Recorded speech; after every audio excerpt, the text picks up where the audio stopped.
UKHH.com has started a new segment called In the Green Room, where we talk to UK hip-hop artists up and down the country. And this week's guests is Ghost and King Kashmere, aka one half of Strange You. Oh. Welcome to the show. Good.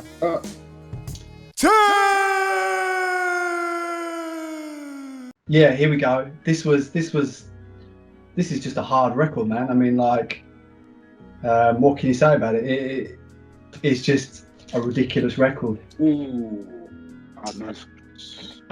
For me, it was just that really, really raw kind of UK sound.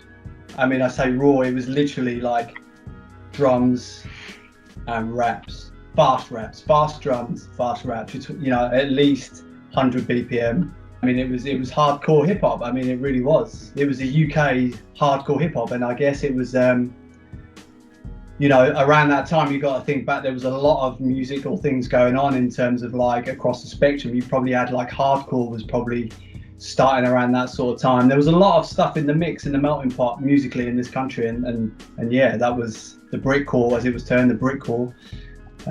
There was a whole kind of scene of artists that came out through that time, Hard Noise being one of them. 9!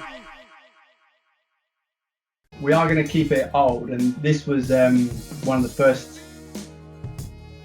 records in terms of like Manchester hip hop that I knew of, and one of the first crews that were doing that I knew of up in Manchester. Again, an absolute classic tune. Crispy Free. Yes. Two actually, is the B-side actually was a tune that I used to play out a lot. It's called The Sound, and Destroy the Stereotypes. This is a tune that everyone played, you know, a sick tune.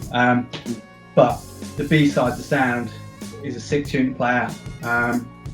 Upbeat, you know, yeah, I guess I don't know if they were the first crew out of Manchester to come around, and there was probably stuff going on around there. I must admit I wasn't too familiar, you know, like I was young, but this was a hell of a record, and obviously Crispy 3 have got a reputation for just doing some amazing music for a lot of years, and being, you know, like, yeah, that kind of northwest Manchester representing, you know. So, you know, if I go out and DJ, this was always a record like that B-side tune, The Sound, that I could play out as a party tune, because it's just got, it's like a nice up-tempo tune, and it's a record that you could play out. 8.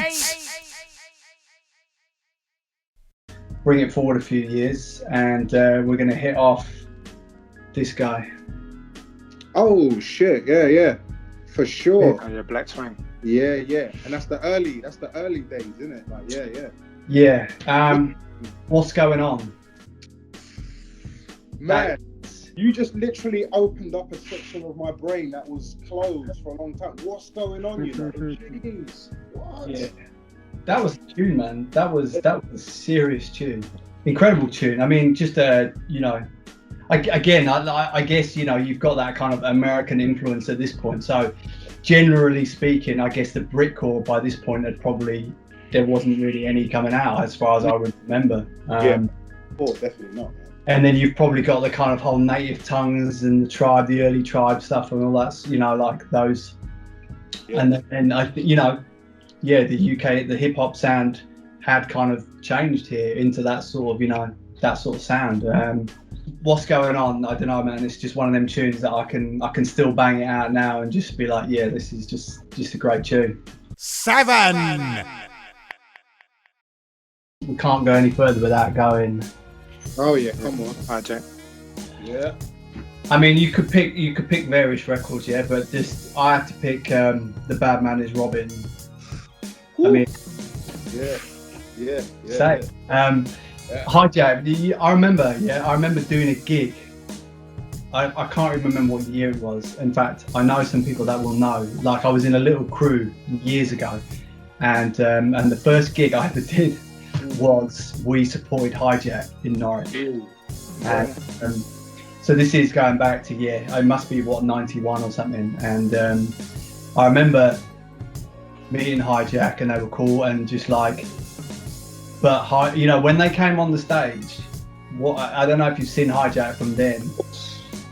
Those guys are next level on Hey, stage. what a show, man. I mean, like, it was next level. Like the aura that they brought out with them, right?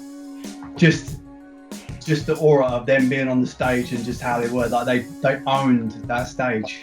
Definitely deserved their place. I mean, I think it would be hard to argue that Hijack wouldn't have a track in a top 10 UK hip hop of all time.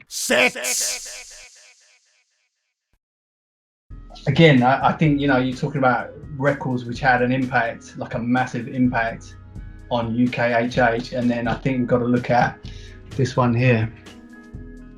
Oh, come on. Yeah, for sure. Yeah. Fallacy, yeah? Fallacy and Fusion, the groundbreaker. Definitely. When this came through, and you know, we were doing Pirate at the time, and you were probably on there, Cash, as well. I'm sure you were probably doing the show at the time. Yeah. This record absolutely smashed. Double time. Yeah. A lot of double time stuff out of that sort of time. This would be a floor filler as opposed to a floor. Do you know, like, yeah, people would come out and dance to this tune. I mean, that was a great thing at the time. 5. Okay, so so just talking, you know, following on from that whole conversation about you know, records that were smashing up the radio at the time. I picked another one that was definitely smashing the radio, and remember this one here. Oh yeah, of course. Yeah. DJ Mentat featuring Skinny Man, When I Give My Heart to You. Now obviously we could have gone for some classic Skinny Man, I'll Be Surprised, you know, of course. Massive tune, massive record, but I don't know, you know, this is kind of like, this was a big record at the time, and it did get, I've actually got two versions of this record. So I got this one which Mentat put out, or Dat Sounds put out at the time.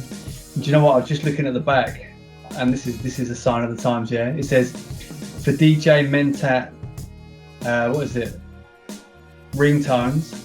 Oh wow. Yeah, people are calling them ringtones. Yeah. The days of the ringtones. But no, I mean, this was a record, like, I'd play this on the radio, and you would get a lot of people calling for reloads on this tune. 4. I had to pick this particular tune here, right? Swan. And I've picked Before You Die. Yeah. Because, yeah, murder, I mean, obviously.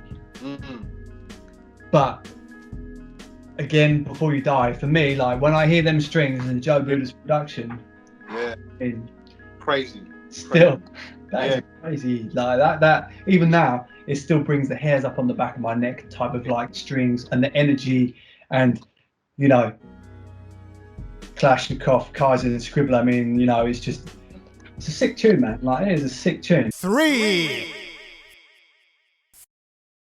Yeah, you couldn't really mention UKHH without talking about these guys, obviously. It was a struggle to pick, you know, I mean, there was a few ones that I wanted, but I would have picked this EP, and I would have picked the intro tune, because I think, like, again, there's another record that I could have just played over and over every week on the radio show, and somebody would have called up for reloads on this record. Plus, of course, you know, just dominated that kind of period of hip hop in the UK for quite a while. So Chester just goes hard, and it's a bang. Yeah. 2. To me, this is a modern day classic, to be honest. This is Barnardo's High and Athletic. Oh, that tune, yes. Yeah. I remember. Keep On. Well, This is a, you know, R.I.P. Ty. You know, like, what a person to kind of be, you know, authentically hip hop, and in terms of like just sticking to his guns musically, and like and everything else, and there's lots of Ty records that, you know, you can potentially pick out as a great record. But shout out to Matt as well, who put this out. This is a phenomenal record. Like, you're just gonna have to link it and let people listen to it. But I think this is a serious. It's not a play out record. It's a serious record that you're going to put your headphones on, and you're going to listen to Ty rapping, and you're going to feel quite sad that he's not here anymore. That's the honest. 1. Okay, so I think I have to pick this one. Again, you're talking about an impact that a record made, and I think, you know, you've got to look at. Oh yeah, Farm Beggars. Of course. Yeah. Hold on, I mean, Of course. shout out to the Farm Beggars and R.I.P. Ebo. I mean, you remember like at Kung Fu when that tune came on? I mean, it was like, Come on. Yeah, I mean, yeah, that's another thing as well, that the whole reload thing, which doesn't really happen now, but like even on stage, man, I remember them reloading that tune bare, and then it's just getting like more hype every time. Yeah. Crazy. Yeah, shout out to the Beggars. Obviously, a long and illustrious career. Yeah, I mean, fair play to them. Yeah. They kept going and they kept battling through everything. So. Oh man, yeah. So that was 10 tunes of just going through, like, you know, any other day I could have picked 10 different tunes, although I might have had a couple of the artists, I might have picked a different tune of theirs. But yeah, I think all of the tunes in there are definitely, you know, they have a place in a sort of like classic UK hip hop selection somewhere for somebody, and you know, have all, you know, whether the artists have gone on to do some more stuff like obviously Roots Maneuver did and the Beggars did, or they, you know, they just broke down a barrier here and there or something, you know, like I think there's stuff in the UKHH sort of you know, in the archives that is people should go and check out, you know, like yeah, you know, there's some great tunes out there.